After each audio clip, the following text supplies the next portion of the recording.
Very good afternoon, everybody. Thank you so much for joining us today to celebrate World Mangrove Day, which is actually tomorrow, but we are celebrating it today. We are having a special lecture today, Wetlands and Mangroves, Nature's Defense, Our Responsibility. A very vital and rather ignored topic, I must say. So it's absolutely amazing that we are doing this today with young students who will get to learn a lot from this lecture, and for all of us also to reinforce our knowledge one more time. We are very happy to have Professor Tushar Chakraborty, retired from the Indian Institute of Chemical Biology, Government of India, with us as one of our speakers. Thank you so much for coming. We also have Professor Anita Chattopadhyay Gupta, the principal of Deshbandhu College for Girls, as another of our speaker today. Thank you so much, ma'am, for coming. While we are still waiting for some more students to join us, let us begin the program. Uh, I'll briefly introduce both our speakers and then hand over the stage to them. We'll first get to know Dr. Chakraborty, Tushar Kanti Chakraborty. He is superannuated from the Council of Science and Industrial Research, Government of India, as a principal scientist, where he was head of Gene and Regulation Development Laboratory at the Indian Institute of Chemical Biology. He has been an associate professor at the Academy of Science, Technology and Innovation from 2012 to 2018. He has also been a principal scientist and senior scientist before he was the head of the department at CSIR. He has been a visiting fellow at the UMass School of Medicine for the program in gene function and expression in Massachusetts, USA from 2001 to 2002. He has been a visiting fellow also at LSU School of Medicine, Department of Anatomy and Cell Biology, New Orleans, USA from 1999 to 2000. It seems Sir has taught all his life. He has been a professor at so many universities. Very happy to have you, Sir. A big round for Sir. Let us now get to know Dr. Anita Chattopadhyay Gupta. Dr. Anita Chattopadhyay Gupta is a principal at Deshbandhu College for Girls. Her PhD thesis has been published by Lambert Academic Publishing House in Germany in both USA and UK. During her research period from 2002, she has worked with Professor Charles Perring, Professor of Environmental Economics and Environmental Management at the University of York in UK. Majority of her publications are by Sage Publications USA, Bloomsbury, London, and IGI Global USA. She has actively worked as a member of the state level appraisal committee in West Bengal, Pollution Control Board for Environmental Impact Assessment under the Ministry of Environment and Forest, Government of India for 2 years. She has participated in international conferences as a chairperson and a speaker in Montreal, Marrakesh, Istanbul, Rio, Cape Town, and various other national conferences in India. Her involvement was as researcher in Indo-Canadian Environmental Shastri Project, working in collaboration with Simon Fraser University in Vancouver. She is a regular resource person in the national and international workshops and training programs held by National Institute of Rural Development, Hyderabad, also Rajiv Gandhi National Institution of Youth Development in Chennai, and State Institute of Panchayat and Rural Development in Kalyani. She is associated with different universities and colleges in different academic and administrative capacities, and her college has recently earned a A+ grade with a CGPA of 3.34 by NAC in February 2025. So let us proceed with our lecture today. I invite Professor Tushar Kanti Chakraborty to start with his talk. Thank you. Thank you for the nice introduction. But I think it's a mixed audience, and as this is a social engagement program, so rather than an academic one, I would like to speak in Bangla. Is there any problem? So almost everybody understands. So because communication and social engagement is better if we use the our local native language. First of all, আমি প্রথমেই Victoria Memorial হল কর্তৃপক্ষকে ধন্যবাদ জানাচ্ছি। তারা আমাদের এই সুযোগটা এখানে করে দিলেন এবং ছোটবেলায় শৈশবে বেশিরভাগ সময় তো কলকাতায় কাটিয়েছি, তখন কিন্তু আমরা ভিক্টোরিয়া মেমোরিয়ালকে যতটা গ্রিন দেখেছি এখন তার থেকে অনেক বেশি environment friendly. So thank you. এবং শুধু তাই নয়, আপনারা যে গাছপালা আছে সেগুলোকে আইডেন্টিফাই করেছেন এবং এখানকার যে ইকোলজিক্যাল একটা এনভায়রনমেন্ট সেটাকে অনেক ইমপ্রুভ করেছেন, সেই জন্য ধন্যবাদ। আমাদের বিদেশ থেকেও বন্ধুরা যখন আসে, আমি প্রায় ধরুন ক্যালকাটা লিটারেরি মিট হয়, তারা এই জিনিসটা প্রেজ করেন অনেক সময় আমাকে, যে সত্যি সত্যি কলকাতায় এটার উন্নতি হয়েছে। অনেক সময় আমরা অবনতি দেখতে অভ্যস্ত, এখানে একটা জায়গা যেখানে এনভায়রনমেন্টালি উন্নতি হয়েছে এবং সেই জন্য আমাদেরও ভাল লাগছে এখানে এই প্রোগ্রাম এটাতে আসতে। আমরা সবসময় নেতিবাচক দিক থেকে না, আমরা তো এগোতে চাই, পজিটিভলি দেখতে চাই।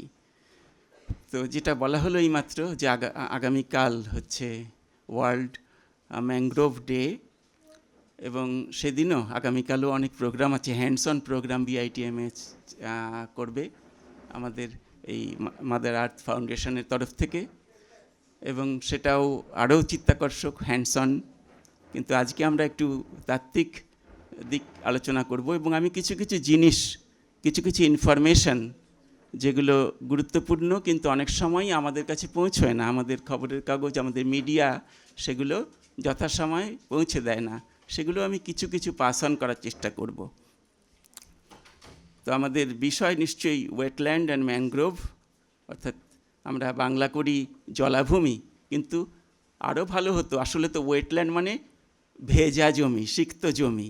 ওয়েটল্যান্ড কিন্তু সবসময় জল দাঁড়িয়ে থাকতে হবে তা নয়, সেটা ভেজা হলেও চলবে। এটাও ওয়েটল্যান্ড যে উধাও হয়ে যায় তার একটা বড় কাজ, লোকে বলে জল নেই তাহলে ওটার কী করে ওয়েটল্যান্ড হলো। Not necessarily, water saturated partly, part time, per year, তাহলেও সেটা ওয়েটল্যান্ড।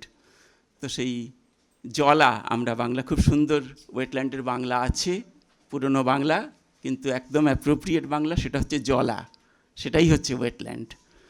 এবং জলা এবং ম্যানগ্রোভ আমরা বাংলায় বলি বাঁধাবন, সুন্দরবন। তো সেই তাই নিয়ে এরা নেচার্স ডিফেন্স, অর্থাৎ প্রকৃতির তরফ থেকে আমাদের কি প্রতিরক্ষা দেয় আমরা অনেকেই জানি, আমরা কিছুটা আলোচনা করব। আমাদের ম্যাডাম আছেন, তিনিও আলোচনা করবেন নিশ্চয়ই। অ্যান্ড আওয়ার রেসপন্সিবিলিটি, আমরা আমাদের কি করণীয়, এটা খুব গুরুত্বপূর্ণ আজকে। তো এই হচ্ছে বিষয়। তো প্রথমেই যেটা বলবো যে মানুষ এ নিয়ে সচেতন হচ্ছেন, কিন্তু সমস্যাটা কি? সমস্যাটা হচ্ছে লোপাট হয়ে যাচ্ছে জলাভূমি, এই ওয়েটল্যান্ডগুলো, অথচ জলাভূমির কোনো বিকল্প নেই। জলাভূমিকে আমরা মনে করি সেটা চলে গেলে তার কাজটা যে অন্য কেউ এসে করে দিতে পারবে, তা নয়। কেন? পৃথিবীতে একটা তথ্যই দিচ্ছি, আমি খুব বেশি ডেটা ফ্যাক্টস দেব না, একটা তথ্যই যথেষ্ট, যে আমাদের যে স্থলভাগ তার মাত্র 6% হচ্ছে ওয়েটল্যান্ড, জলাভূমি। আর বায়োডাইভার্সিটি সারা পৃথিবীতে যেটা আছে, গ্লোবাল বায়োডাইভার্সিটি, তার কত পার্সেন্ট সেই ওয়েটল্যান্ডে আছে? 40%। আমরা বায়োডাইভার্সিটি বলতে জঙ্গল বুঝি, কিন্তু সত্যি সত্যি জঙ্গলের থেকে, from forest if you compare, তো ফরেস্টের থেকে ওয়েটল্যান্ডে বায়োডাইভার্সিটি অনেক বেশি। তো আর যে ম্যানগ্রোভে আমরা আসবো, এ স্পেশাল টাইপ। জলাভূমি এত গুরুত্বপূর্ণ, বায়োডাইভার্সিটির দিক থেকেই শুধু যদি ধরি, অন্য বাদ দিলেও অন্যগুলোও আছে, কিন্তু তাহলে আবার জলাভূমির একটি বিশেষ ধরনের জলাভূমি, বিশেষ ধরনের স্পেশাল টাইপ অফ ওয়েটল্যান্ড, সেটা হচ্ছে ম্যানগ্রোভ। জলাভূমি ওয়েটল্যান্ড দুটো হতে পারে, একটা সমুদ্র উপকূল তীরে, যেটা বেশিরভাগই নোনা জলের হবে। আমাদের দেশের তো বিশাল সমুদ্র উপকূল, ৭,৫০০ কিলোমিটারের বেশি, কাজেই বিশাল সমুদ্র তটের যে জলাভূমি সেটা একটা বড়, এবং তার সর্বত্র নয়, তার কিছু কিছুর ভেতরেই ট্রপিক্যাল রিজিয়নে একমাত্র সেখানে আমরা ম্যানগ্রোভ দেখতে পাই, যেখানে মিষ্টি জল আর সাগরের নদীর জল কিংবা সেটা বেয়ে আসবে, সেই তার সঙ্গে নোনা জলে সে মিশবে, একটা ব্র্যাকিশ ওয়াটার আমরা তাকে বলি, এবং সেখানে মাটি, জল আর হাওয়া এর তিনটের একটা ইন্টারমিক্সিং ঘটতে থাকে, তিনটে অনবরত যাচ্ছে। এবং সেখানে ম্যানগ্রোভে কি হয় যে জোয়ার ভাটাটা বেশি, দিনের মধ্যে 4 ঘন্টা পর পর, অর্থাৎ 4 বার জোয়ার ভাটা হচ্ছে, কাজে অনবরত জল যাতায়াত করছে, উঠছে নামছে। কাজে এই যে জলতরঙ্গের মধ্যে দিয়ে এই যে ওখানকার মাটি বিশেষ ধরনের যাচ্ছে, তার ফলে ট্রপিক্যাল রিজিয়নে ম্যানগ্রোভ তৈরি হয়, যাকে বলতে পারি ওই জুয়েল ইন দ্য ক্রাউন। অর্থাৎ এটা যদি ক্রাউন হয় আমাদের বায়োডাইভার্সিটির ওয়েটল্যান্ড, তাহলে তার কোহিনূরটা হলো ম্যানগ্রোভ। এবং আমরা খুব লাকি এই রাজ্যে যে আমরা এখানে পেয়েছি পৃথিবীর একটি শ্রেষ্ঠ যে ম্যানগ্রোভ ফরেস্ট, সুন্দরবন, সেটা। আরেকটাও পেয়েছি, আসলে ওয়েটল্যান্ডের ভেতর যেগুলো সবচাইতে বড়, এবং সেগুলো রামসার বলে একটা এগ্রিমেন্ট আছে ইরানে, সেটা একটা কনফারেন্স হয়েছিল, তারপর সেখানে স্বীকৃতি পাওয়া যায়। তাহলে আমাদের রাজ্যে কিন্তু দুটো মাত্র ওয়েটল্যান্ড, যেটা খুব খারাপ সারা ভারতের নিরিখে, মাত্র দুটি মাত্র সাইট রামসার ওয়েটল্যান্ড হিসেবে স্বীকৃতি পেয়েছে। একটি হচ্ছে ইস্ট ক্যালকাটা ওয়েটল্যান্ড, EKW, আমি এটাকে ভুল বলেছি, সরি, EKW হবে এটা, ইস্ট, যার ছবিটা দেখানো হয়েছে। আর আরেকটা হচ্ছে সুন্দরবন, সেটাও হচ্ছে আরেকটা ওয়েটল্যান্ড যেটা রামসার স্বীকৃতি পেয়েছে। কিন্তু ভারতে এই 2014 পর, তার আগে ছিল 26টি, এখন 91 সাইটস হচ্ছে রামসার স্বীকৃতি পেয়েছে, তার মধ্যে মাত্র 2টি আমাদের রাজ্য। বেশিরভাগ রাজ্য আমাদের থেকে অনেক বেশি, আমি দেখাবো পরে একটা সময় রামসার সাইট কত পেয়েছে। এবং এই গত কয়েক বছর 2016 থেকে শুরু করে প্রায় 56টা নতুন রামসার সাইট পেয়েছে, আমরা কিন্তু একটাও করিনি। অথচ আমাদের কিন্তু পাবার মতো রয়েছে জলাভূমি, কেননা আমাদের সুজলা সুফলা, বিশেষ করে বাংলাদেশে সবচাইতে বেশি জল ছিল, কিন্তু কেন জলাগুলো নেগলেক্টেড শুধু না, সেগুলো ভরাট হয়ে যাচ্ছে, লোপাট হয়ে যাচ্ছে। সল্ট লেক উপনগরী তৈরি হয়েছিল একটা ওয়েটল্যান্ড সেটাকে বুঝিয়ে, এবং সেখানে থামিনি আমরা, কিন্তু এক সময় সেটা হয়েছিল বিধান রায় নগরের দরকার ছিল পার্টিশনের পর। কিন্তু অতি সম্প্রতি আমরা যেটা এখন নিউ টাউন যেটা বলছি, সেটাও কিন্তু basically buffer area of the east Calcutta wetland, যেটা রামসার স্বীকৃত, সেটার কোর এরিয়াটা মাত্র আমরা স্বীকার করি, কিন্তু তার একটা বাফার জোন থাকে। ওই বাফার জোনটা না থাকলে কিন্তু সেটাও সাস্টেন করবে না। সেই জায়গাটাতেই কিন্তু আমরা বানিয়েছি নিউ টাউন।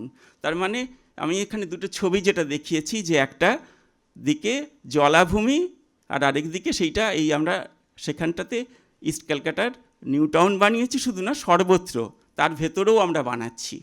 যখন বাইপাস তৈরি হয়েছিল, তখন সোশ্যাল অ্যাক্টিভিস্টরা, আমরাও তখন প্রতিবাদ করেছিলাম, বলেছিলাম এটা করলে, রাস্তা তৈরি হলেই দুধারে জনবসতি হয়, কাজেই ইস্ট ক্যালকাটা ওয়েটল্যান্ড উড়ে যাবে। তখন বলা হলো যে পূব দিক বাইপাসের সেখানে নাকি একটিও কনস্ট্রাকশন হবে না। কিন্তু সরকার নিজেই সত্যজিৎ রায় ফিল্ম ইনস্টিটিউট বানালো, পিয়ারলেস হসপিটাল এবং শাড়ি দিয়ে হসপিটাল বানাতে লাগলো। এগুলো পাবলিক ইউটিলিটি এবং আমাদের কালচারাল হেরিটেজের সঙ্গে ওগুলোও যুক্ত, বাধা দেওয়ার কথা কেউ ভাবলেন না। এবং তারপর তো সেখানেও পূব দিকেও এখন সমান নগরী হয়ে গেছে। তো তাহলে কি করি, প্রথম লোপাট হয়ে যাচ্ছে জলাভূমির কোনো বিকল্প নেই। কিন্তু আমরা কি করি, আমরা আসলে বলি আমরা পরিবেশ কর্মীরা যে আমরা পরিবেশ ভালোবাসি, আমরা পরিবেশকে ভালোবাসি না। আমি একটা কথা বলি, আমরা ভালো পরিবেশকে ভালোবাসি, ভালো পরিবেশটা আমাদের মাথায় চিন্তা করি। কাজেই একটা জলাভূমি, সেটার মধ্যে কচুরিপানা হয়ে আছে, দুর্গন্ধ অনেক জায়গাতে, সেইটাকে আমরা যদি সরিয়ে দিই, সেইটাকে সরিয়ে দিয়ে যদি নগর তৈরি করি, ভালো বেশ খোলামেলা বড় বড় চড়া রাস্তা হলো, তাহলে সেটাই তো ভালো পরিবেশ আমাদের কাছে। কাজেই আমরা ওই ভালো পরিবেশ বলছি, কিংবা জলাভূমিটা থাকলেও তাকে বাঁধিয়ে দেবো, কচুরিপানা সরিয়ে দেবো, সব কিছু, তাহলেই কিন্তু আমরা জলাভূমিটাকে মেরে ফেললাম। আসলে সেইটাকে করা চলবে না, কারণ জলাভূমি যে কাজগুলো করে, ওই বললাম যে 40% বায়োডাইভার্সিটি রিটেন করছে, সেটা কিন্তু মানুষের পক্ষে সেখানে গেলে তাকে খুব ভালো লাগবে তা নয়, কিন্তু সব কিছু মানুষের পক্ষে যেটা ভাল লাগছে সেটাই যে প্রকৃতির পক্ষে ভালো সেটা তো নয়। এইটাই হচ্ছে সমস্যা, যে আমরা পৃথিবীটাকে, প্রকৃতিটাকে, সমস্ত কিছুকেই ভাবছি আমাদের দৃষ্টিকোণ থেকে। কিন্তু ওই বহুকাল আগে আমাদের একজন অধ্যাপক ছিলেন কলকাতা বিশ্ববিদ্যালয়ে, একটা বই লিখেছিলেন আমাদের ছোটোবেলায়, আমি একদম শৈশবে পড়েছিলাম বইটা, পৃথিবী কি শুধু মানুষের জন্য? তখন কিন্তু এত হইচই হয়নি এই সমস্ত এনভায়রনমেন্ট নিয়ে, তখন কিন্তু বইটা উনি লিখেছিলেন। ওটাই হচ্ছে মূল কথা, আমরা ভাবছি পৃথিবীটা শুধু মানুষেরই জন্য। তো ওই কারণে এটাই হচ্ছে যে জলাভূমি যে লোপাট হয়ে যাচ্ছে, সেইটা আমরা করছি, আমরাই করছি, এবং তার তেমন কিছু প্রতিবাদ হচ্ছে না, কারণ সমস্ত সবচেয়ে বেশিরভাগ গ্রামাঞ্চলে কৃষি জমি তৈরি হচ্ছে জলাভূমি বুঝিয়ে, আর শহরাঞ্চলে আরবানাইজেশন ঘটছে জলাভূমিটাই হচ্ছে মূল, যে নতুন যে টাউনশিপ যা যা কিছু শুধু এখানে নয়, সারা পৃথিবীতেই হয়েছে, পশ্চিমেও আগে হয়েছে, আমরাও এখন দ্রুততলে উন্নতির সঙ্গে সেটাই করছি। যে এক সেকেন্ড, আমি একটু জলটা নিয়ে আসি।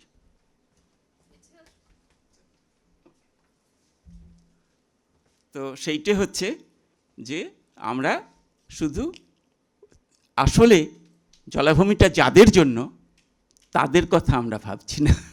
ওই যে 40% যে বায়োডাইভার্সিটি, সেখানে কাঁকড়া আছে, সেখানে আরও নানান রকম জলজ উদ্ভিদ আছে, এবং সেটা মিথেন সাইকেল করছে, কার্বন সাইকেল হচ্ছে, সেখানে সালফার সাইকেল হচ্ছে, এবং বিশাল একটা পরিমাণে এই যে হাইড্রোলজিক্যাল যে সাইকেল, ওয়াটার সাইকেল, জলে জল শৃঙ্খল, সেটাও মেনটেন করছে আরেক থেকে। আরেকদিকে এত রিচ নানান ধরনের গেরি গুগলি থেকে শুরু করে সেগুলো খাবার জন্য পাখিরা আসছে, এত অ্যাম্ফিবিয়ান স্পিসিস সব থেকে দ্রুত বিলুপ্ত হয়ে যাচ্ছে, তারা টিকে আছে একমাত্র জলাভূমি, তাদের জায়গাটা, জলাভূমি হচ্ছে আইডিয়াল তাদের জন্য।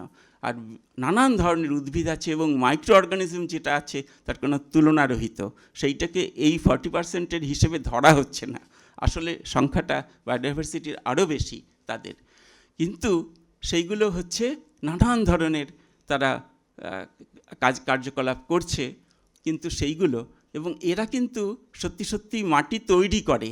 যখন জলাভূমি লোপাট হয়ে যাবে তখন কৃষি জমিও মরুভূমি হয়ে যাবে, এবং শহরের জলস্তর উধাও হয়ে যাবে, কাজে শহরগুলোও জলশূন্য হয়ে যাবে, চেন্নাইতে যেটা হয়েছে। তো অথচ তামিলনাড়ুতে একসময় লেক, প্রচুর লেক ছিল, জলাভূমি, তারা জানতো সেগুলোকে রক্ষা করার। এখন আবার তারা ভাবছে, কারণ দেখা যাবে যে 20টা রামসার সাইট এখন হচ্ছে তামিলনাড়ু বলেছে, আমাদের দুটো, ওটা 20টা, কারণ তারা এখন ভেরি কনসাস অ্যাবাউট তাদের লেক এবং তাদের জলাভূমি, তাদের ওয়েটল্যান্ড, এইটা হচ্ছে ব্যাপার। তো যাই হোক, জলাভূমি আমি খুব সংক্ষেপে যাব না, আমি বলেই দিয়েছি যে জলাভূমি, ওয়েটল্যান্ড ইন জেনারেল, সেটাও ওই ক্লাইমেট রেজিস্ট্যান্ট লাগে তাতে কিছুটা পরিমাণে, কেননা যখন ডাঙাতেও সমুদ্র ম্যানগ্রোভ যেগুলো, সেগুলো বাধা দেয় সমুদ্র থেকে যে ঝড়গুলো আসে, প্রবেশ করছে, তার যখন ল্যান্ডফল হচ্ছে যেখানে, সেখানেই ডিপেন্ড করে কীরকম তার সারফেসের প্রকৃতি থাকবে, তার ওপর সেটা কত বেগে আমাদের দিকে ধেয়ে আসবে। তো সেইখানে যদি সত্যি সত্যি ম্যানগ্রোভ থাকে তাহলে তারা সবচাইতে ভালোভাবে আটকাবে, আর যদি শুধু বালুর প্রান্তর থাকে সে আরও স্পিড পাবে তত বেশি। যেমন উড়িষ্যাতে কেন ঝড়গুলো বেশি চলে যাচ্ছে, কারণ সেখানটাতে অনেক ছিল, কিন্তু এখন কিন্তু উড়িষ্যা 6টা ম্যানগ্রোভ সাইট তারা রিজেনারেট করছে উড়িষ্যা, কাজেই এই কারণে। তো যাই হোক, যে বলছি, তো সেই জন্য ঝড়ঝঞ্ঝা ওটা যেমন করে, কিন্তু ঝড় তো ঘূর্ণিঝড় সেটা ল্যান্ডেও হয়, সেইটাকে প্রতিহত করে হচ্ছে ল্যান্ডে, ইনল্যান্ড যে ওয়েটল্যান্ড যেগুলো রয়েছে সেগুলো তাদের আবার থামিয়ে দেয়, তাদের অনেকটা করে। এইটা একটা ল্যান্ড ইরোশন, সেটা সমুদ্র তলেই হোক কিংবা তারা, আমরা বলবো যে ওয়েটল্যান্ডের দুটো, একটা হচ্ছে সমুদ্র উপকূলবর্তী, আরেকটা হচ্ছে ইনল্যান্ড, স্থলভূমিতে যেটা আছে। তো দুটোই হচ্ছে, একটা সমুদ্র পাড়ে যেটা আছে, সমুদ্র পাড়ে সেখানে ইরোশন সেটাকে আটকায় হচ্ছে সেখানকার ওয়েটল্যান্ড এবং বিশেষ করে ম্যানগ্রোভ, আর যেটা এখানে রয়েছে ইনল্যান্ড যে ওয়েটল্যান্ডগুলো, সেগুলো ল্যান্ড ইরোশন সেটাকে বন্ধ করে এবং ল্যান্ড ক্রিয়েট করে, নিউ ল্যান্ড তৈরি হয়। ওই ভার্চু কেন নতুন জমি, টপ সয়েল তৈরি হতে পারে শুধু ওয়েটল্যান্ড আর ফরেস্ট এই দুটো মিলিয়ে, এবং বেশিরভাগ সময়ই ফরেস্ট আর ওয়েটল্যান্ড তারা কাছাকাছি থাকে, সেটা হচ্ছে আইডিয়াল। তাহলে তার কাছে যে জমি থাকবে সেই জমিতে কোনো রাসায়নিক সারও দরকার হবে না, সেইখানেই আমরা অর্গানিক ফার্মিং করে যেতে পারবো বছরের পর বছর উইদাউট এনি কেমিক্যাল ইনপুট। কাজেই শুধু সয়েল তৈরি করে না জলাভূমি, সেই সয়েল যেটা সাস্টেনেবল এবং যেটা লিভিং সয়েল। তো যাই হোক, তাছাড়াও অনেকগুলো আছে, আমি সবগুলোর ভেতর গেলাম না, সময়ের জন্য আমি তাড়াতাড়ি চলে যাব, আমরা উই আর গোয়িং লেট। তো যাই হোক, ওয়ার্ল্ড ম্যানগ্রোভ ডে কালকে আমরা বলেইছি। তো ম্যানগ্রোভ হচ্ছে নেচার্স রেজিলিয়েন্ট কোস্টাল গার্ডিয়ান। তো সে কথাটা আমি বললাম যে কী করে তারা সত্যি সত্যি, এবং আজকে জলবায়ু পরিবর্তনের জন্য এই ঝড়ঝঞ্ঝা সেগুলো আমরা জানি যে আমফান এবং পরপর এগুলো বাড়ছে, এগুলো আরও বাড়বে। তো তাদের আটকানোর ন্যাচারাল ডিফেন্স হচ্ছে এই mangrove. International day for conservation of mangrove ecosystem, এটা বেশি দিন হলো না, 2016 থেকে এই ওয়ার্ল্ড ম্যানগ্রোভ ডে এটা পালন করা শুরু হয়েছে। তার আগে ইজিপ্টে যে কপ হয়েছিল, সেখানে ভারত সরকার যে একটা যে ম্যানগ্রোভ অ্যাকশন যে কমিটি যেটা তৈরি হয় যে তাদের করবার জন্য, সেখানটাতে ইন্ডিয়া পার্টিসিপেট করে, এবং তারপর থেকে কিন্তু একটা নিউ এরা শুরু হয়েছে, যেটা সম্পর্কে তেমন কিছু এখন আলোচনা হয় না, আমরা শুধু সেই হিস্ট্রিটা একটু বলবো। তো এখানে সাইনটা দেওয়া আছে, ইউনেস্কো ফান্ডেড এটা, এই ওয়ার্ল্ড ম্যানগ্রোভ ডে পালন করা হয়, এবং এই যে কনজারভেশন অফ ম্যানগ্রোভ সেটার জন্য। তো এর ভেতর ম্যানগ্রোভস আর ন্যাচারাল কোস্টাল ব্যারিয়ার, যেটা আমি আগেই বলেছি, ফর এগেনস্ট স্টর্ম, যেটা ন্যাচারাল ডিফেন্স যার কথা বলছি। দেয়ার প্রলিফিক ইকোসিস্টেম ম্যানগ্রোভ, ম্যানগ্রোভের আমি ওয়েটল্যান্ড বললাম, সেটা হচ্ছে 6% 40% জৈব বৈচিত্র্য আছে। ম্যানগ্রোভ পৃথিবীতে আছে অতি সামান্য অংশ, টোটাল ল্যান্ডের যদি আমরা বলি 0.1%, অথচ তার ভেতর যদি দেখি তার বায়োডাইভার্সিটি এবং তার কার্বন সিকুয়েস্ট্রেশন ক্ষমতা, অর্থাৎ কার্বন সিঙ্ক, যখন বাতাসে কার্বনকে ধরে রাখছে কি, আমরা সবসময় অরণ্যের কথা ভাবি, গাছের কথা ভাবি, কিন্তু একটা ফরেস্ট, ডেন্স ফরেস্ট, সেটা যতটা কার্বন সিঙ্ক ধরে রাখে, ম্যানগ্রোভ ধরে রাখে তার 10 টাইমস। এবং এটাকে বলা হয়, কার্বনটাকে আমরা বলি ব্লু কার্বন। যেমন ফরেস্টটা হচ্ছে গ্রিন কার্বন, আজকে আমাদের সমস্যাটা হচ্ছে কার্বন, যেটা যখন আমরা এই পেট্রোলিয়াম কয়লা জ্বালাচ্ছি, এই যে ফসিল ফুয়েল, সেটাকে হচ্ছে ব্ল্যাক কার্বন, তাই তো, সেটা নিয়ে সমস্যা। আর যখন আমরা এই গাছপালা তৈরি করছি, সেখানেও তো কার্বন আছে, সেটা কার্বন সিঙ্ক, সেটা হচ্ছে গ্রিন কার্বন। আর সমুদ্র এবং ম্যানগ্রোভ যে কার্বনটাকে সিকুয়েস্ট্রেশন করছে, তাকে আমরা বলছি ব্লু কার্বন। তো ব্লু কার্বন হচ্ছে মোস্ট ইম্পর্ট্যান্ট, মোস্ট এলিট, এবং এর বেশিরভাগই এডেবল। এখানে নানান রকম ফিশ তৈরি হচ্ছে, ফিউচার প্রোটিন যে সাপ্লাই, তার সিউইড যদি ভেজিটেরিয়ান হও আর যদি ননভেজ হয়, তাহলে যে ফিশ, তার বিশাল ভাণ্ডার, এবং তাদের নার্সারি হচ্ছে নানান ধরনের ফিশ, শুধু চিংড়ি নয়, বহু ধরনের ফিশ, তাদের নার্সারি হচ্ছে ম্যানগ্রোভ। কাজী, এবং তারা যখন এগুলোও কিন্তু কার্বন কে করছে, কাজী তারাও ব্লু কার্বনের পার্ট। কাজেই এটাকে বলা হয় ম্যানগ্রোভ যে কার্বনটাকে সিকুয়েস্ট্রেশন করছে, সমুদ্র যেটাকে করছে, সেগুলোকে আমরা বলি ব্লু কার্বন।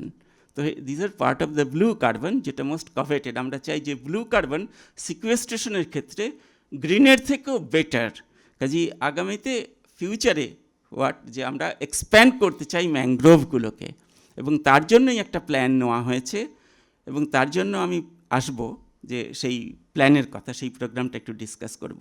তো প্রলিফিক ইকোসিস্টেম, এই ধরনের ইকোসিস্টেম বললাম যে ওই কোহিনূর সত্যি সত্যি ইকোসিস্টেমের ক্ষেত্রে, কেননা এটা ওই ওয়েটল্যান্ডেরও আবার একেবারে তারও সেরা। ওটা যদি তৈরি হয় সোনা দিয়ে তৈরি, হচ্ছে তার Kohinoor. Supporting rich biodiversity, their soils are effective carbon sink, hold 10 times carbon compared to dense forest. Yet, according to UNESCO, some countries lost more than 40% of their mangrove between 1980 to 2005 এর ভেতর। আমরা এত দ্রুত আমরা এই ম্যানগ্রোভ লুজ করেছি, এবং বেশিরভাগই ইন্দোনেশিয়া এবং ওই এরিয়াতে। তো এখন তারাই হচ্ছে আবার এটাকে ফিরিয়ে আনার জন্য ইনিশিয়েটিভ নেওয়া শুরু করেছে। আর ইনিশিয়েটিভ আরব আমিরাত এবং তাদের ভেরি পিকুলিয়ার, তারা নতুন নতুন ল্যান্ড রিক্লেম করেছে, স্যান্ড ফিল করে সমুদ্রের মধ্যে আইল্যান্ড বানিয়েছে। কিন্তু ওই আইল্যান্ডগুলো সাস্টেনেবল না, কিছুদিন পর ওগুলো ভেসে যাবে যদি না তারা ম্যানগ্রোভ লাগাতে পারে। তাই তারা নিজেরাও প্রচুর টাকা দিচ্ছে, এবং টাকা দিলেও তাদের সায়েন্সটা তারা জানে না। সেই জন্য ইন্ডিয়াকে তারা করছে যে ইন্ডিয়া যদি এই ম্যানগ্রোভ এক্সপ্যানশন প্রোগ্রামে করে, এই সায়েন্সটা ইন্ডিয়ার কাছ থেকে তারা শিখতে পারবে। সেই জন্য দে আর প্রমোটিং, এবং India is a very vital partner of the new mangrove expansion, এবং how mangroves are created, how mangroves are maintained সেটা। কিন্তু তারাও চাইছে আরব সেই নতুন করতে, এবং ম্যানগ্রোভ দিয়ে ওই তারা যে ক্রিয়েটেড যে আইল্যান্ড, সমুদ্রের মধ্যে তারা আর্টিফিশিয়াল আইল্যান্ড তৈরি করেছে স্যান্ড ফেলে ফেলে। তো সেগুলো যারা দুবাই টুবাই গেছে তারা নিশ্চয়ই আরও একটু চোখ খোলা থাকলে প্লেন থেকেও তারা দেখতে পাবে সেই নিউলি ক্রিয়েটেড সেই আইল্যান্ডগুলো। তো তার ভেতরে আমি এখানে দেখাচ্ছি না, সেই ছবিগুলো দেখানো যেত। তো সেগুলোকে তারা স্টেবিলাইজ করতে চাইছে থ্রু ম্যানগ্রোভ। তো ম্যানগ্রোভ হচ্ছে সত্যি সত্যি is a very important thing. এবং এখানে ছাত্রছাত্রীদের জন্য আমরা যেটা ভাবি যে ফিউচার জব কিন্তু আগেকার মতো না, কিন্তু new jobs, green jobs, blue jobs এবং ইনোভেশনের জায়গা কিন্তু these are the area where you can focus and you will have সত্যি সত্যি রিসার্চের জায়গা এবং কর্মক্ষেত্র পাওয়া যাবে এই জায়গাগুলোর মধ্যে। অন্য বহু কর্মক্ষেত্র আর্টিফিশিয়াল ইন্টেলিজেন্সের জন্য চলে যাবে, কিন্তু এগুলো যাবে না, কারণ এগুলো হচ্ছে নতুন ক্ষেত্র। So you have to look into it যে কীভাবে we can fit in, we can engaged with this. সেই জন্যই আমি কথাগুলো বলি। তো থিম 2025 এবছরের হচ্ছে, একটা থিমও আছে এই ওয়ার্ল্ড ম্যানগ্রোভ ডেতে। সেই থিমটা হচ্ছে coastal biodiversity and climate buffer. You know that is the key area, because এইখানে হচ্ছে শুধু নয়, এটা জরুরি এবং এখানে মানি ইকোনমিক বেনিফিট আছে সবচাইতে বেশি। এনভায়রনমেন্টাল ইকোনমিক্স বসে আছেন এখানে, তিনি ভালো জানেন। আমাদের মতো মলিকুলার বায়োলজিস্ট আমরা প্রকৃতিকে ভালোবাসি বলে আমরা ভালোবেসে এই ছোটোবেলা থেকে তখন আমরা এগুলোর ভেতর ঢুকেছি। উনি তো এই এরিয়ার আরও ভালো বুঝবেন, কিন্তু these are the area. This theme highlights critical role mangrove play in supporting coastal biodiversity and acting as a buffer against climate change. Emphasizes need for collective action to protect this vital ecosystem. Collective action, কারণ এই বহু knowledge আছে local পিপলের মধ্যে, ট্রাইবালদের মধ্যে এবং আমাদের মধ্যে। কাজে সেই জন্য we can exploit these areas by ওই যে কোলাবোরেটিভ আমরা যে বলি, যে এখানটাতে হচ্ছে যে আমরা তাদের সঙ্গে, এমনকি তাদের কাছ থেকেও আমরা শিখতে পারবো বহু কিছু। ইম্পর্টেন্স অফ ম্যানগ্রোভ, যে তারা সল্ট টলারেন্ট। এখন যে আমরা বহুই জানি যে এই এর জন্য যে ডিউ টু ক্লাইমেট চেঞ্জ যে ফ্লাডিং হবে, কাজেই উপকূলবর্তী বহু চাষের জমি সেগুলো লবণাক্ত হয়ে যাচ্ছে ধীরে ধীরে। তো সেই জন্য we need crops which are salt tolerant. সেগুলো আমরা দেখতে পাবো যে সল্ট টলারেন্ট ডিফারেন্ট ভ্যারাইটি, ওখানে শুধু ডাইভার্সিটি রয়েছে না, ওখানে এই ভ্যারাইটিগুলো রয়েছে যেগুলো সল্ট টলারেন্ট। এবং বাই রিসার্চ তারা কীভাবে সল্ট টলারেন্ট করছে, তার ডিফারেন্ট মেকানিজম, সেগুলোকে আমরা স্টাডি করতে পারি, সেগুলোকে আমরা ইউটিলাইজ করতে পারি। কাজেই সল্ট টলারেন্ট তাদের একটা ইন্ডিকেটার অফ চেঞ্জ এবং bulwark of climate change, potent carbon site and the state of world mangrove. এগুলো আমি বলেছি, খুব ডিটেলে আমি যাচ্ছি না। ইউনেস্কো হচ্ছে মেইন পার্টনার ওয়ার্ল্ড, যে এটা হচ্ছে এটা ইউনাইটেড নেশনসের কোনো না কোনো এজেন্সি। আমরা তো বহু পরিবেশের দিন পালন করি, ওয়েটল্যান্ড ওয়ার্ল্ড ওয়েটল্যান্ড ডে সেটা হচ্ছে ফেব্রুয়ারি 2-তে চলে গেছে, তাই তো? তারপর এসেছে earth day, world environment day ছিল 5th জুন, তারপর হচ্ছে ওশান ডে গেছে, এবার ম্যানগ্রোভ ডে আসছে। কাজী আমরা একজন আমাদের বন্ধু লিখেছিলেন যে দিবসগুলি পালিত হয়, শপথগুলি নয়। তো ব্যাপারটা হচ্ছে আমরা দিবস পালন করি, এই সেমিনার টেমিনার করি, আরও অন্য জায়গায় শুধু হইচই হয়, মিছিল হয়, তারপর সকালবেলায় প্রভাত ফেরি হলো, কিছু প্যাকেট বিতরণ হলো, এরকম কিছু টোকেন করলাম। কিন্তু যে থিম, সত্যি সত্যি কাজগুলো কি কি করা উচিত, সেই শপথগুলো, সেগুলো কিন্তু তেমন পালিত হয় না। তো এইটাই জরুরি। কিন্তু এই যে উৎসবগুলো হয় সেগুলো হচ্ছে তার জন্য যে এখান থেকে আমরা সত্যি সত্যি কিছু শিখে কিছু প্রয়োগ করতে পারি নিজেদের জীবনে গিয়ে। তো আমি যে কিছু কিছু কথা ধরিয়ে দিচ্ছি সেগুলো খুব ডেপথে গিয়ে এখানে বিজ্ঞান বোঝাবার দরকার নেই, এবং এর ডেপথে তাহলেও তোমরা কিন্তু সেই জায়গাগুলো, বিশেষ করে আমাদের কর্মক্ষেত্রে ইনোভেশনের জায়গা থেকে, এই জায়গাগুলো থেকে কিভাবে আমরা সেটাকে এক্সপ্লয়েট করতে পারি, এবং তাহলে দুতরফেই তোমরাও উপকৃত হবে এবং আমাদের প্রকৃতি সেটাকেও আমরা রক্ষা করতে পারবো, সেইটাই হচ্ছে। এবং ইউনেস্কো হচ্ছে অ্যাপেক্স বডি ইউনাইটেড নেশনসের, যারা হচ্ছে ওয়ার্ল্ড ম্যানগ্রোভ ডে এবং protection of the mangrove ecosystem, তার ভিতর হচ্ছে inclusion of mangrove in biosphere reserve এবং world heritage site and UNESCO global geopark. এই দুটো ওই যে রামসার শুধু স্বীকৃতি দেয়নি, এই ইউনেস্কোই কিন্তু আমাদের যে ওয়ার্ল্ড হেরিটেজ সাইট হিসেবে সুন্দরবনকে স্বীকৃতি দিয়েছে, এবং বায়োস্ফিয়ার রিজার্ভের স্বীকৃতিটাও পেয়েছে ইউনেস্কোর কাছ থেকে এই ম্যানগ্রোভ প্রোগ্রামের জন্য। এই প্রোগ্রাম থেকে হচ্ছে তারা এই দুটো পেয়েছে। আর 3 নম্বরটা পায়নি, গ্লোবাল জিও পার্ক, তার জন্য কিন্তু টাকা আছে। সেইটাতে হচ্ছে বললাম যে মিথেন, সালফার সাইকেল, ওখানকার মাটিতে কিভাবে যে এই জিনিসগুলো হচ্ছে, জিওগ্রাফি শুধু নয়, জিওলজি ইজ ভেরি ইম্পর্ট্যান্ট। তার জন্য রিসার্চ দরকার, রিসার্চ সেন্টার দরকার। যদি সেখানে সেই রিসার্চ সেন্টার করে local body, private body, central government, যে কেউ এখন করতে পারে এটা কিন্তু এরকম নয় যে শুধু সেন্ট্রাল গভর্নমেন্ট করতে পারবে, শুধু স্টেট গভর্নমেন্ট করতে পারবে, তাই এমনকি প্রাইভেট, এমনকি এনজিওরাও করতে পারে গিয়ে। কিন্তু তাদের প্রপারলি সেগুলোকে প্ল্যান প্রোগ্রাম দিতে হবে, তাহলে কিন্তু তারা গ্লোবাল জিও পার্কও তৈরি করতে পারে একটা সুন্দরবনে, যেটা এখনও হয়নি। অ্যাজ ওয়েল অ্যাজ প্রোটেকশন, কিন্তু সেই অ্যাভিনিউ খোলা আছে, opportunity is open over there, as well as protection of the blue carbon ecosystem, যে কথা আমি আগেই বলেছি। এবার আমি একটা বললাম মিষ্টি, আমরা বাঙালিরা খুব ভালোবাসি। মিষ্টি বললেই কি মনে হয়? ওই একটা মিষ্টি দই দেখাচ্ছি, আর হচ্ছে ওই আর মিষ্টি, তো সেগুলোর কথাই তো মনে হয়। আমি আরেকটা মিষ্টির কথা বলবো, কেউ বলতে পারবে কি মিষ্টি? কোন মিষ্টির কথা আমি এবার আলোচনা করব? এই দুটোর বাইরে আরেকটা মিষ্টি, এনিবডি, কেউ জানো? শুনেছ মিষ্টি? ওকে, then it is useful. Mangrove Initiative for Shoreline Habitat and Tangible Income, মিষ্টি, এই প্রোগ্রামটা শুরু হয়েছে। তোমরা কেউ বাজেট বক্তৃতা শোনো না? এই নির্মলা সীতারামন, তিনি 2022 সালে যে বাজেট বক্তৃতায় এটা বলেছিলেন, কেউ, আমি দেখলাম যে কোনো no media, nobody talked about, আমাদের কোনো কাগজে 1 লাইন খরচ করেনি তার পেছনে, কিন্তু we could be the biggest beneficiary of that program, and we did nothing. তো under ministry of environment, forest and climate change, তার থেকে এই প্রোগ্রামটা নেওয়া হয়।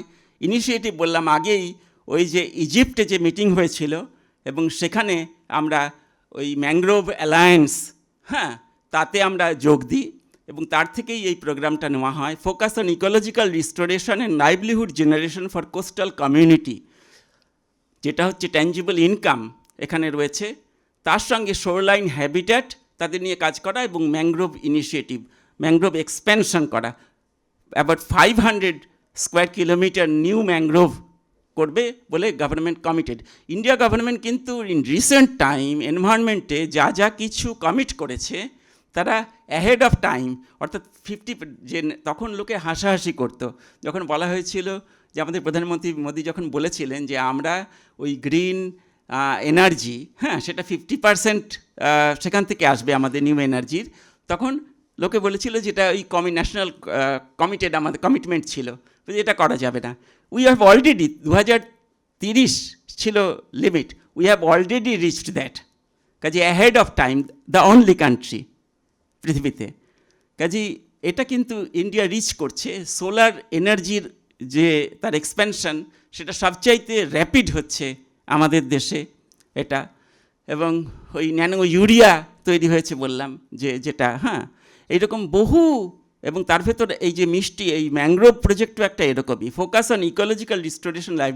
India has 4,300 kilometre coast line, এবং যার ভেতর হচ্ছে লঞ্চ ইন ইউনিয়ন বাজেট, যেটা বললাম যে তার ভেতর যে 2023-24 থেকে টাকা দেওয়া হচ্ছে। প্রথম বছর 5,000 কোটি টাকা দেওয়া হয়েছিল, এখন 1,500 কোটি টাকা দেওয়া হচ্ছে। কিন্তু এটা হচ্ছে গভর্নমেন্টের সাইটে, কিন্তু তার সঙ্গে সঙ্গে অন্যান্য প্রোগ্রাম থেকে, অর্থাৎ এই মহাত্মা গান্ধী ওই যে রোজগার যেটা, সেটা বলা হচ্ছে এর সঙ্গে সেটা যুক্ত হবে।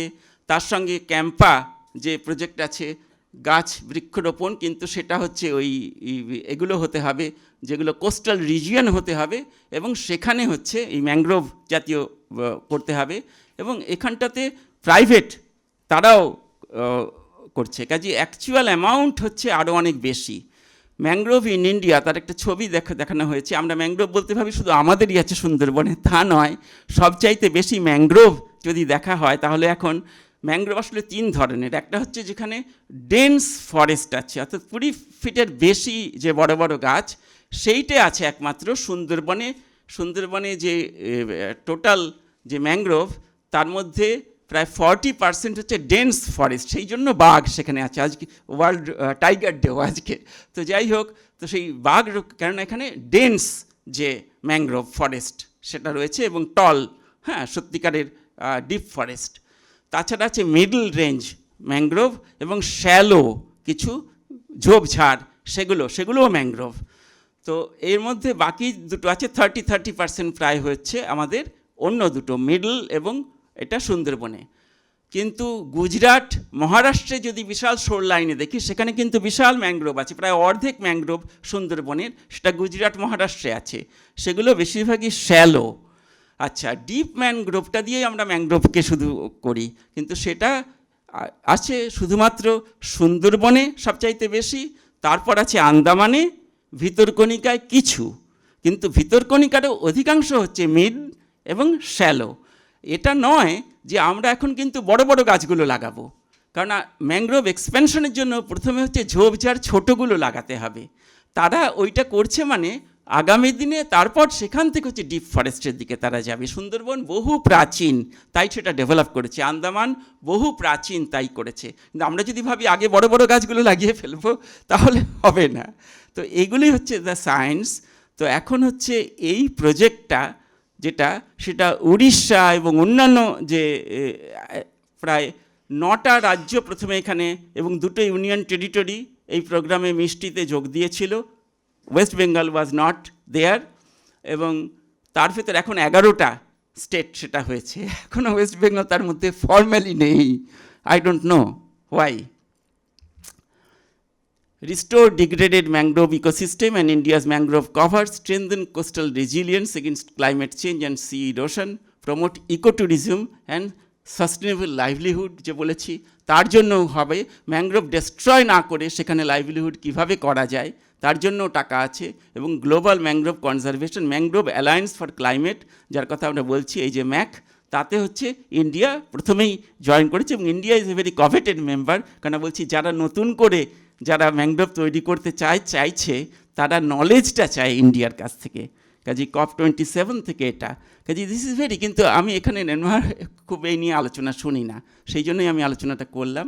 I hope that in future there will be talk about this. Covers 540 square kilometer of mangrove, specific target new, এটা আরও 540 কিলোমিটার নতুন ম্যাংগ্রোভ তৈরি করা হচ্ছে। তার ভেতর expansion and 9 coastal state and 4 union territory, আমি যেটা বললাম, আরও 2টো স্টেটও জয়েন করেছে এখানটাতে। Climate change mitigation, community and livelihood focus, এইটা হচ্ছে তার। ইন্ডিয়াতে যদি আমি দেখি, এইখানে এই ছবিটা, এখানে আমার পয়েন্টার নেই, না হলে ইউ কুড সি যে এই ওয়েটল্যান্ডগুলো, যে রামসার এটা, তাহলে ওই তামিলনাড়ে 20টা, হ্যাঁ, তলার দিকে। গুজরাটে দেয়ার আর 7 or 8, মহারাষ্ট্রে, উড়িষ্যাতে দে হ্যাভ এক্সপ্যান্ডেড 6-7, এবং আমাদের মাত্র 2টো, কিন্তু অন্যরা এগিয়ে যাচ্ছে। এত এত রামসার সাইট, বললাম 91 রামসার সাইটস, আমাদের মাত্র 2টি। তো এইটা হচ্ছে যে there are 91 Ramsar wetland sites India, June 25-এ। তো ইন্টারন্যাশনাল ইম্পর্টেন্স, এবং এইটাও আরেকটা যে Mishti is yet to reach West Bengal. আমার এটাই কথা, আমি বেশি সময় নেব না, অনেকটা নিয়েছি, আমরা দেরি করে শুরু করেছি, আমাদের অনিতা ম্যাডাম বলবেন। তো আমরা সবসময় তেতো কথা দিয়ে শুরু করি এবং হাহুতাশ দিয়ে শেষ করি, তো আমি একটু মিষ্টি কথা দিয়ে শেষ করছি। এর মধ্যেও একটু একটু অম্ল মধুর আমি বলবো, কিন্তু উই হ্যাভ নট, এখন ধরো অর্ধেক 5 বছর ধরে এই মিষ্টি প্রোগ্রামটা বাজেট দেবে, এবং তারপর এটা নিজের পায়ে দৌড়ানোর কথা, হ্যাঁ, এইটা। তো আমি আশা করব যে 2 বছর চলে গেছে, কিন্তু পরের এখনও 3 বছর আছে যে ওয়েস্ট বেঙ্গল এই মিষ্টির কিছু ভাগ পাবে। তো সেটা অবশ্যই আমাদেরও একটা কর্তব্য আছে, আমরা যখন এগুলো নিয়ে আলোচনা করব অনেকে এগুলো, তখন এটা হয়তো টনক নড়বে আমাদেরও স্থানীয় কর্তৃপক্ষের। কেননা সত্যি সত্যি ওয়েটল্যান্ড এবং ম্যানগ্রোভ এক্সপ্যানশন এই সমস্ত এই কাজগুলোর ক্ষেত্রে আমাদের ওয়েস্ট বেঙ্গলের একটা বিশাল ভূমিকা, এবং সত্যি সত্যি আমরা এগিয়ে আসতে পারি। এবং এই কাজগুলোর মধ্যে যারা করছে, আমি জানি যে এই প্রোগ্রামে সেখানে কিন্তু বহু বাঙালি আছে, কিন্তু অন্য রাজ্যের হয়ে তারা কাজ করছে। ধন্যবাদ। শুধু পরিযায়ী শ্রমিকরা যাচ্ছে না, আমাদের মেধা শ্রমিকরাও প্রায় অন্য রাজ্যের জন্য কাজ করছে এ রাজ্যের থেকে। ধন্যবাদ। I now invite Professor Anita Chattopadhyay Gupta for her address. Thank you so much for a very kind introduction, and good evening to all. Against this picturesque backdrop of Victoria Memorial Hall, what better topic could we discuss than the one on the poster? First, I would like to extend my thanks and gratitude for inviting me to be a speaker here, to both the organizers, Victoria Memorial and Mother Earth Foundation. Very formally, I tell the Victoria Memorial authorities, thank you so much for allowing me to speak on a topic that is very close to my heart, because even though I have been introduced as a principal of Deshbandhu College for Girls, but I pride myself in calling myself an environmental and natural resource economist. And I am part of the faculty, visiting faculty of Calcutta University, still in touch with academia, in spite of my administrative post. And as Mother Earth Foundation already knows, I have tried to translate the green concept that I carry in my heart in the very own campus that I have. So I take this opportunity to invite you to Deshbandhu College for Girls. All of you are warmly welcome there. And I would like to thank Mother Earth Foundation, especially the secretary, Sri Arup Bhattacharya, for continuously working with us on the green aspect of society, which is very much needed. And I would also like to thank his better half, sitting at the back bench, but always in the forefront of her husband's activity. Thank you all. Today, I will be talking about something that may raise questions, because what is a seminar if we don't think once we leave the gate and walk into the green carpet out there? My topic is mangrove protection and aquaculture production. Is there carbon on my plate?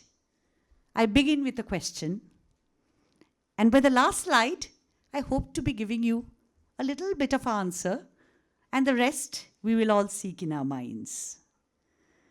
So when I talk, I will be emphasizing on a little bit of research that I have been part of, which I would really like to share with you, and what is going around the world in terms of actualization of the concept of conserving mangroves.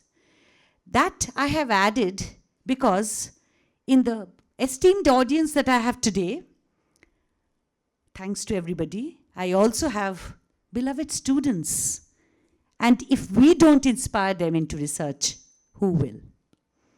So, thank you once again for being here and giving me time and listening patiently to me.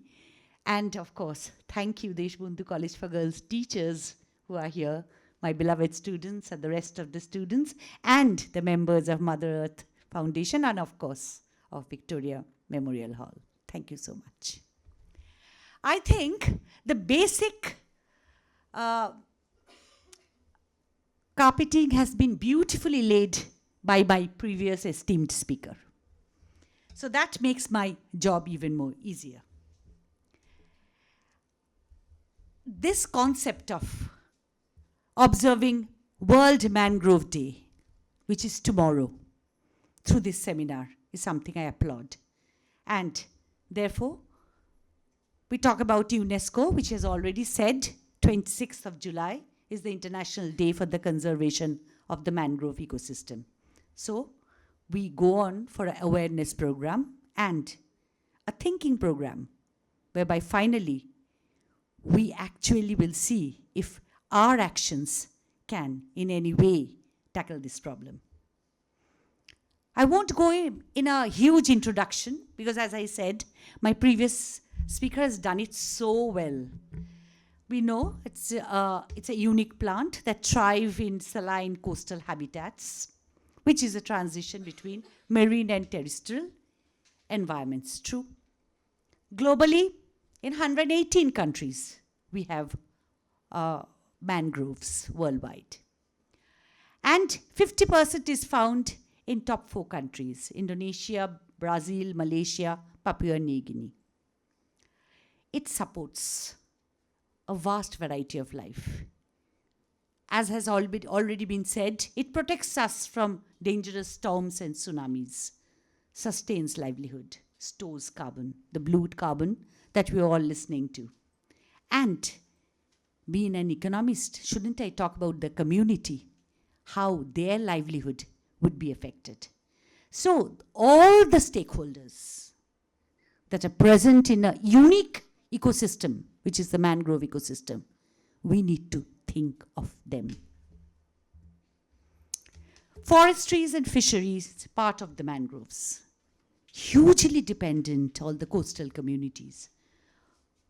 Because mangroves is, everybody knows it has been defined as the roots of the sea and guardian of the coast. So for forest, for timber, for honey, for alcoholic beverages, its extract used in medicines, we need them all. Fisheries, the fish, crab, prawn, and other invertebrates, all are taken up, canvassed from the mangroves. They act as a nursery, and the lateral trapping of the prawn larvae in mangrove swarms are important. I'm leading up to the research that has been done so that you will understand why I have focused on this duality of mangrove protection and aquaculture production.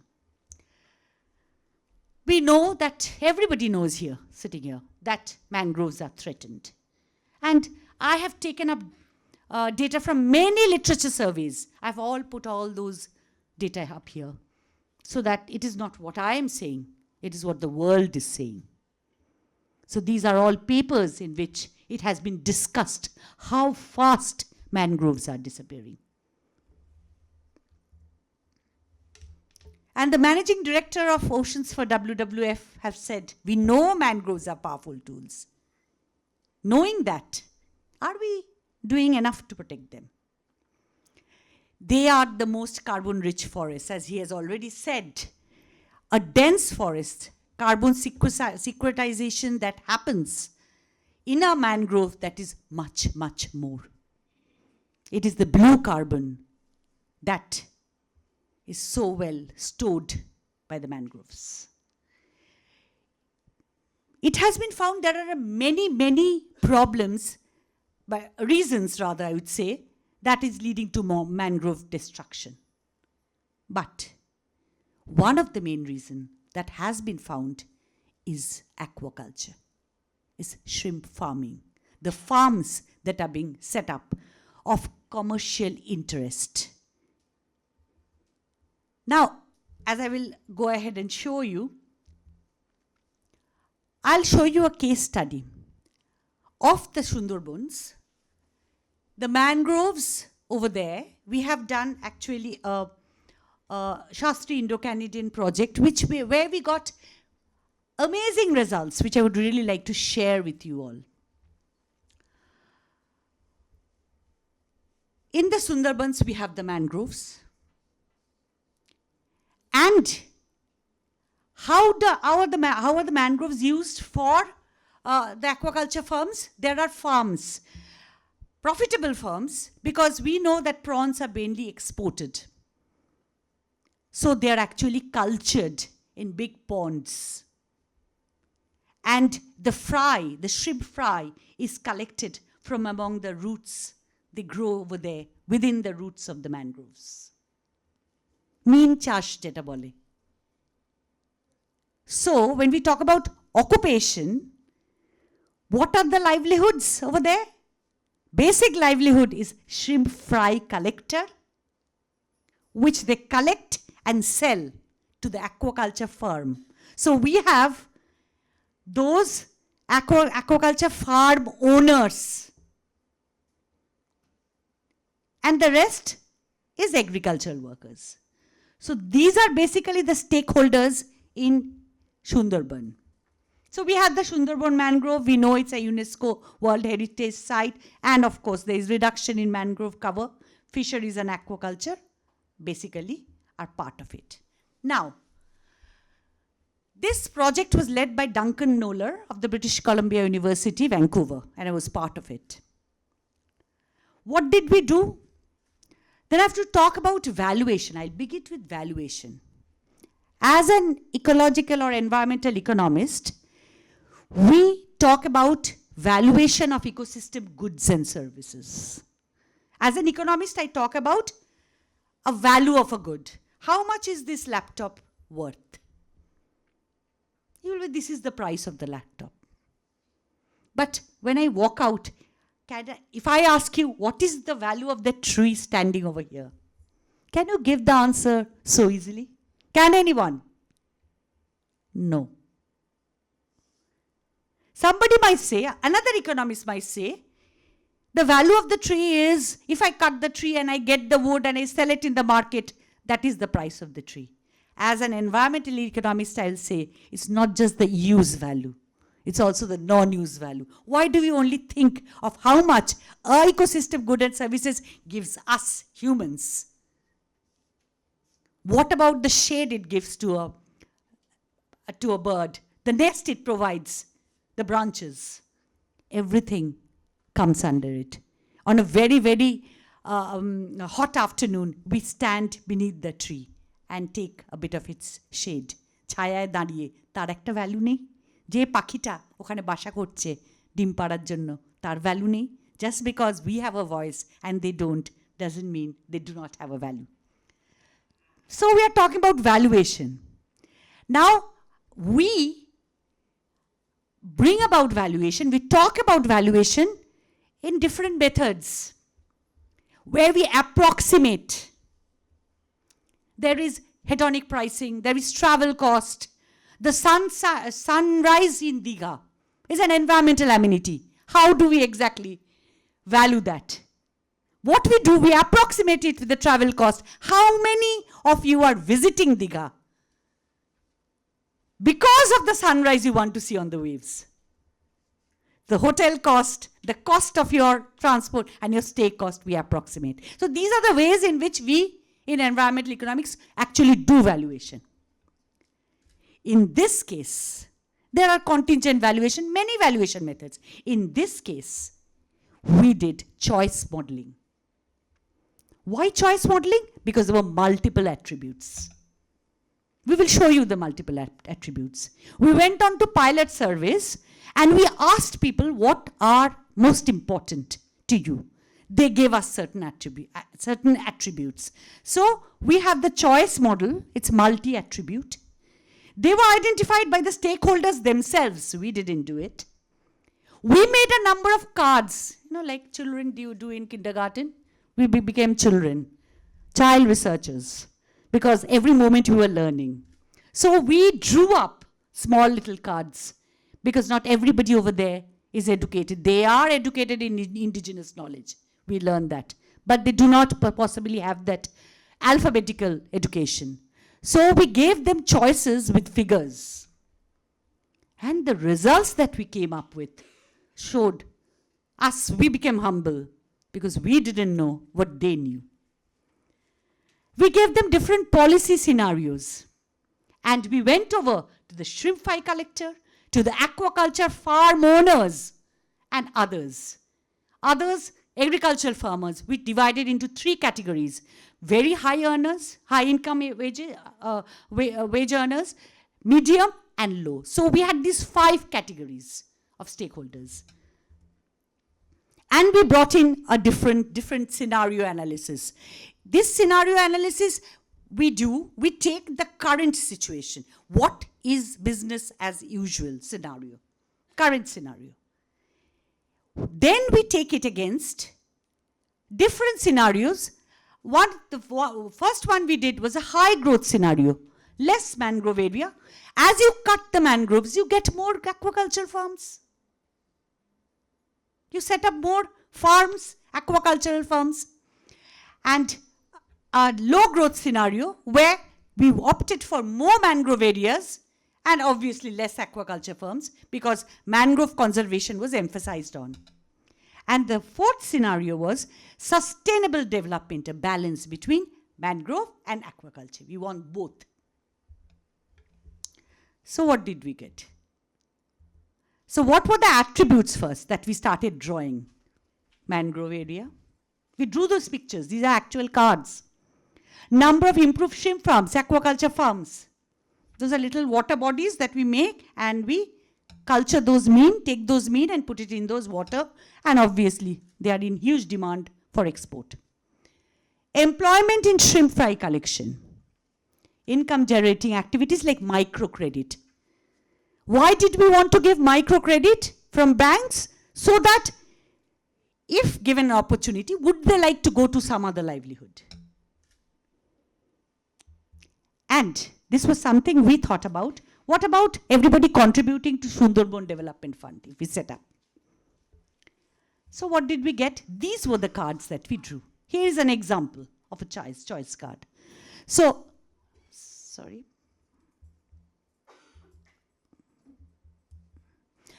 So here, Bortoman Poristhiti, in Bengali we had written, these were against the Badabon Anchal. We have given these attributes and different ranges for each.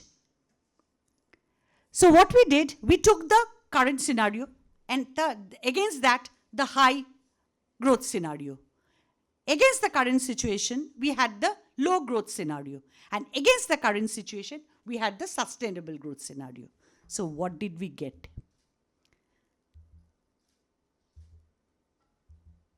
Just see the scenarios. The current scenario was,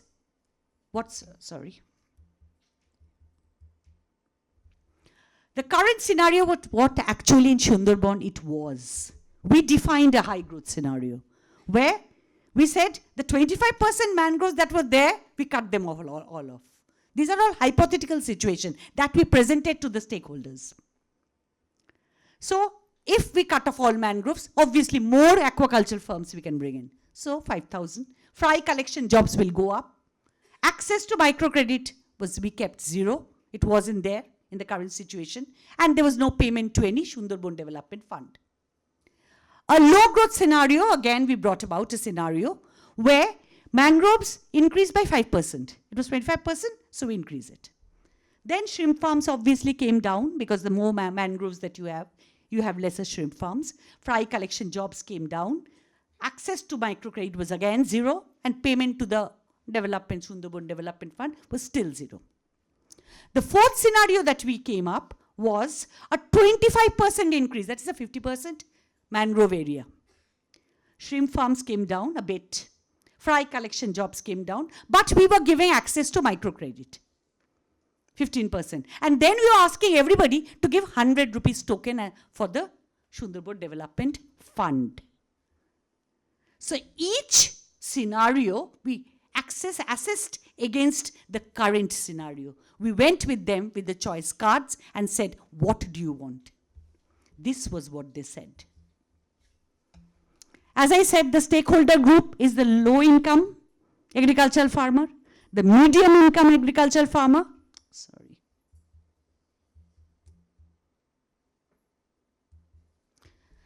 the middle income agricultural farmer, the high income agricultural farmer, the fry collectors, and the shrimp, those aquaculture farm owners.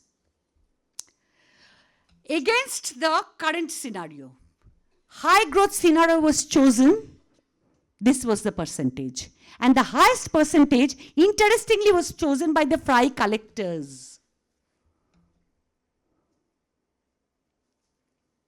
They saw that their employment in such a situation would be massive. In the low growth scenario, the highest percentage was chosen by the medium agricultural farmers. But look at the sustainable development scenario that was chosen against the current scenario. Everybody wanted the sustainable development scenario where we were talking about environmental conservation. We were talking about more mangroves. That means they know that mangroves, how much they actually see every day, how much they are protected against cyclones and storm surges. So that didn't need any book or writing or any school. They actually knew about it and they were wanting. But again, we also need food. So the balancing, everybody was opting for it. And most importantly, the medium agricultural farmer was the highest who were opting, and it was followed by the fry collectors.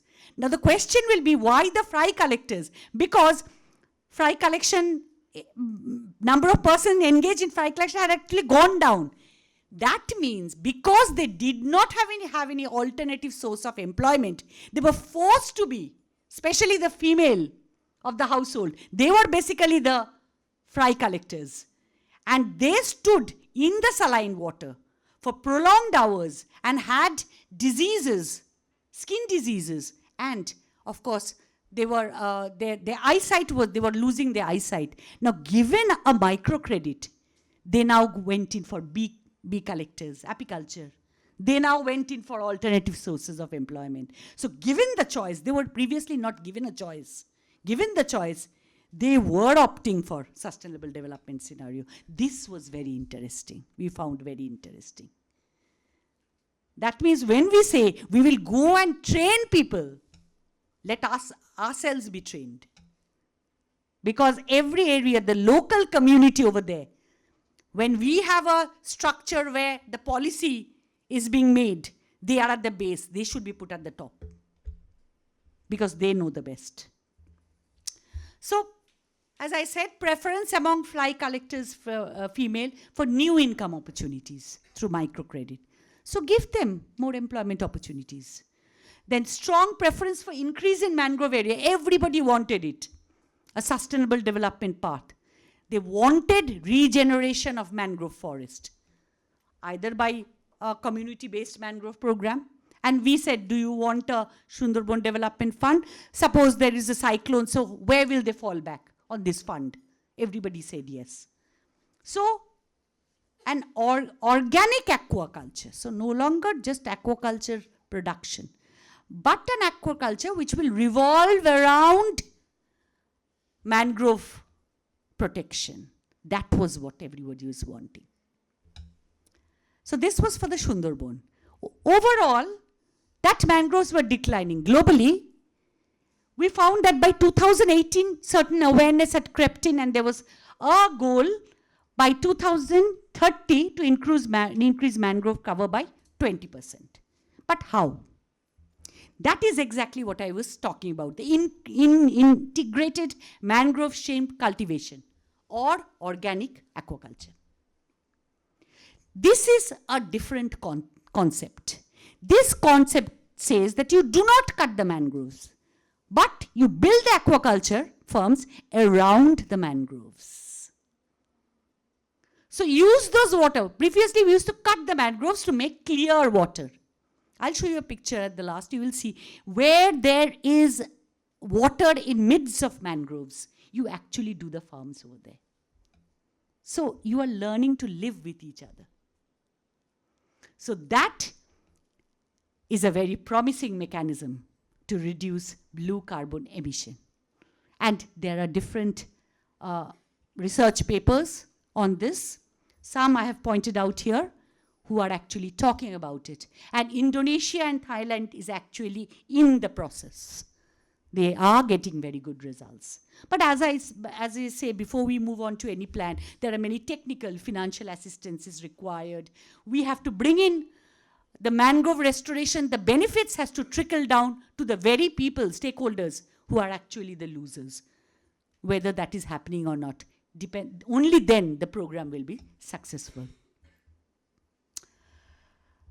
Now there is no use of chemicals. Before, for those means, they grew naturally. Chemicals were given so that more and more of mean you could get. Now you do not. So small little things, enforcements were being brought in.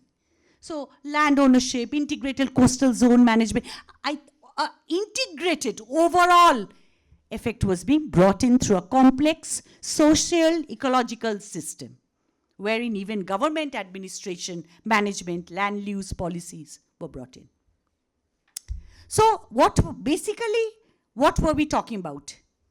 Improving livelihood through training of self-help groups, producing marketable items like handicraft, furniture, essential oil. So diversify. That was my third point. Bring in livelihood, improve both inter and intra. Among the options of livelihood, there must be many. Again, within one livelihood, there must be many people brought into it through provision of microcredit, etc. Expand mangrove plantation, because as we said, cyclones, they're the only way we can weather cyclones. Establish nursery for mangrove saplings. Self-help groups should be trained in beekeeping, apiculture. Alternative sources of income should be thought about. This was something that I wanted to share with you. It's very nice. Suppose there is mangrove deforestation or destruction. In this organic aquaculture, interlinkage between mangrove and aquaculture, that won't be allowed. You do not cut mangroves to build up an aquaculture farm. Secondly, former mangrove area to shrimp farm.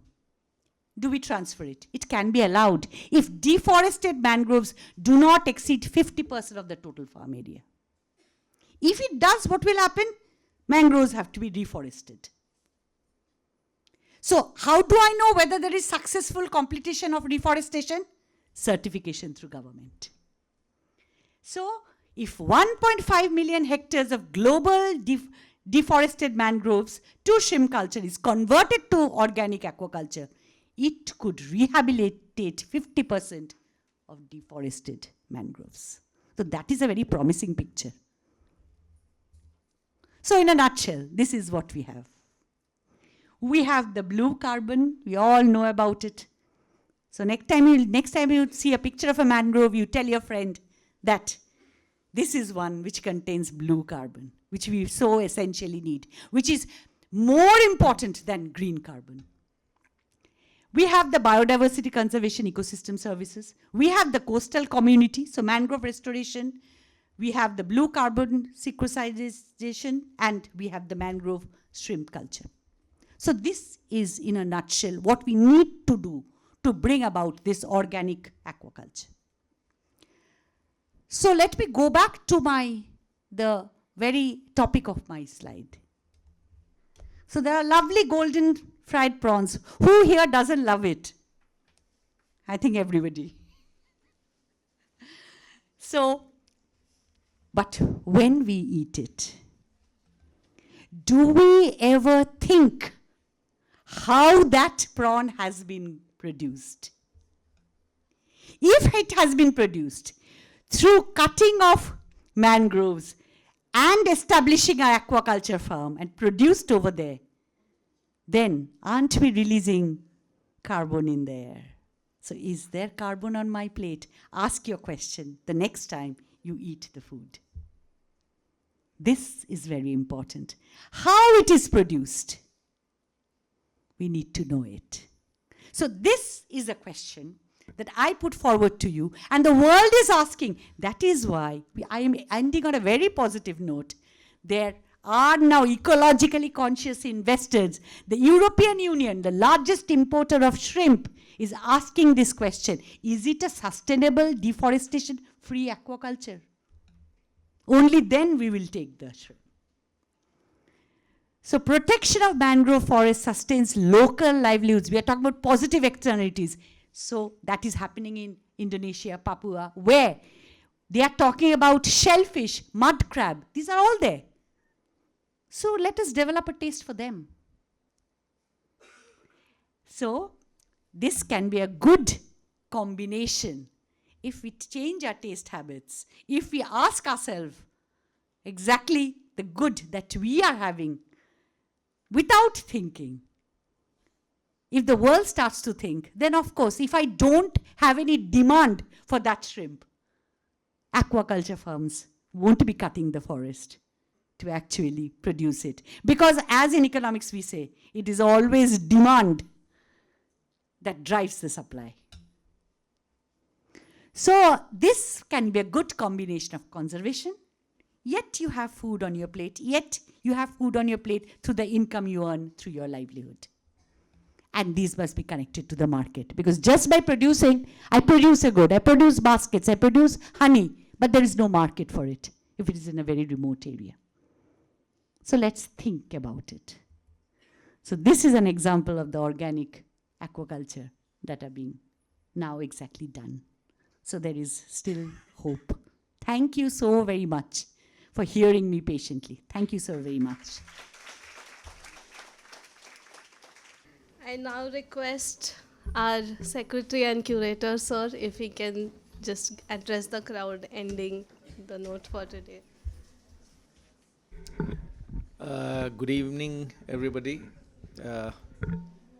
I would like to begin thanking Professor Chakraborty and Professor Chattopadhyay Gupta for such a nice lecture, very enlightening, at least for people like me who doesn't belong to West Bengal or not to the coastal area, so we are not very much aware of the importance of wetland and the mangroves.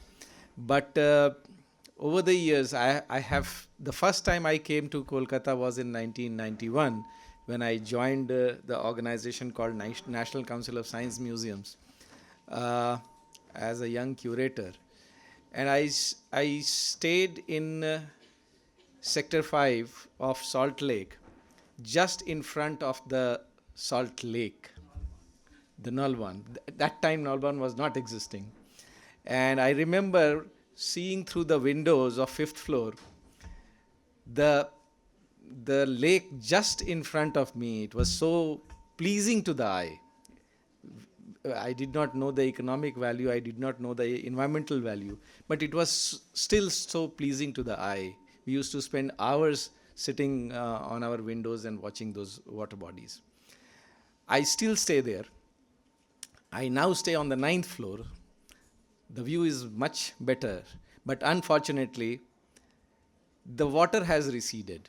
We have Nalban Food Park over there, which was not there at that time. And now, I see another stretch which being occupied just last year. And I very sincerely feel that somebody complains to NGT that what is happening, why this is being encroached. And just a few days ago, I saw that some structure is being built over there. So it's so sad to see the encroachment of such beautiful places which has got immense environmental value, immense economic value. I have also traveled to Sundarban area almost 3 years ago, and I was mesmerized. I could not see the tiger. Many of the people go to see the tiger, but even if you don't see the tiger, it is worth visiting. It's so good to see such a rich forest area over there.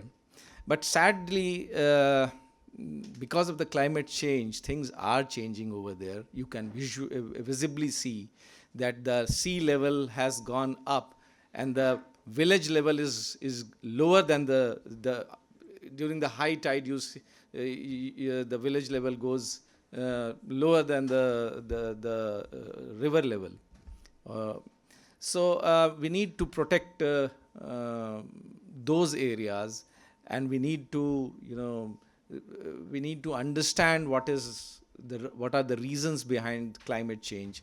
In fact, just till 30th of April, I was the director of Science City, and during my tenure, we developed a gallery on climate change, which is being very well appreciated. I'll request all of you to visit that gallery. It has come up very well.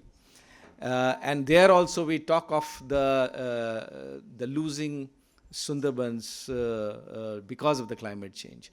So I know the topic is very important, and I thank Arup Babu to bring such brilliant minds here for this very important lecture. Thank you all for visiting and listening patiently to this beautiful lecture, and I'm sure you will take something out of it, and you will do something for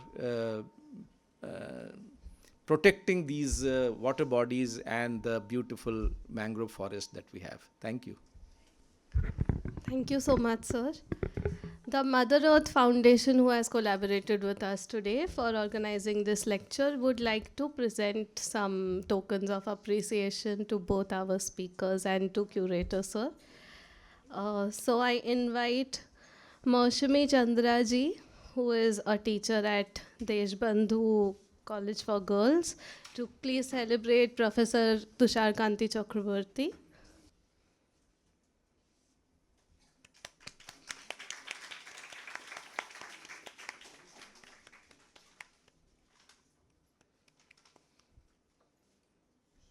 I request Ms. Ruma Bagchi to felicitate our speaker, madam, please.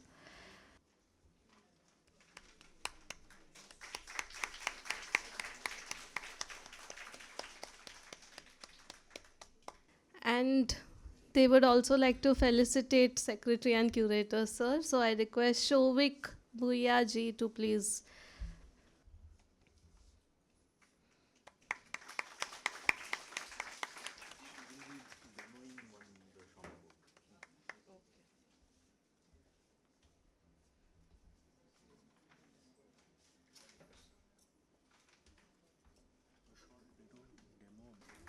The gifts presented are terracotta shonkhos, and madam would like to demonstrate the use for us once.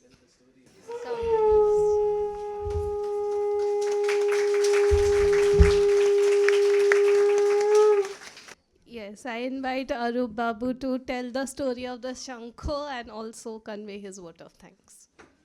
I will not take much time. আমরা যে natural যে আমরা যে শাঁখটা ব্যবহার করি, it's natural 100%, that true. কিন্তু আগেকার দিনে ছিল the conch is the mollusca species animal, in the table. এটা it works under the sea at the shallow level.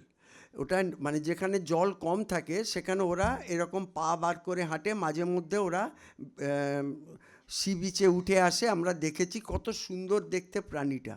কিন্তু ইন এনসেন্ট ডেজ ওদের ধর্মই হচ্ছে মারা গেলে ওরা ভেসে ওঠে লাইক ফিশ। তখন ওটাকে ক্যাচ করে একটু ফিনিশিং দিয়ে শাঁখ হতো।